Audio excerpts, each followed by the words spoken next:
What is unique about the Titanic, of course, that it is an individual ship. It's one area. The ship isn't moving. It's been in the same spot for several years. We can really focus our attention on one space. So all our efforts can go into a few miles of landscape, which means that we can be incredibly detailed with the structure, with the environment, and we can treat it as a very unique space.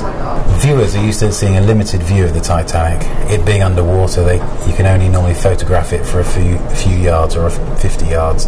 We're going to be showing them the whole bow, the whole stern, both of them together in a huge, vast environment, no water. So the colours are going to be there. There's going to be this vividity that hasn't existed so far in any of the images that have been produced.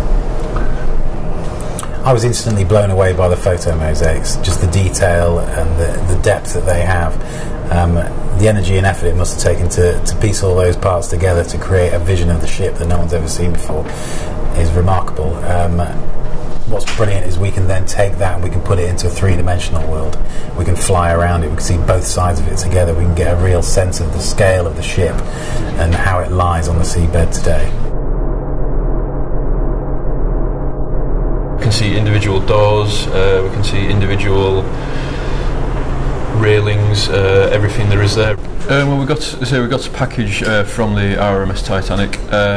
What was included with that was also a thing called the side scan sonar, which was a sonar generated 2D map, so an image of the whole wreck site, very high resolution, so we were able to look down on top of everything and see exactly where everything is to an extremely large level. The main challenge with the Titanic is obviously it's one of the most explored wrecks in the world, obviously one of the most famous wrecks in the world, so everybody has seen something to do with it, everybody has a perception of what it looks like. Our job is to take all these different data samples, different explorations, different bits of evidence and collate them all together into one master world and then remove the water.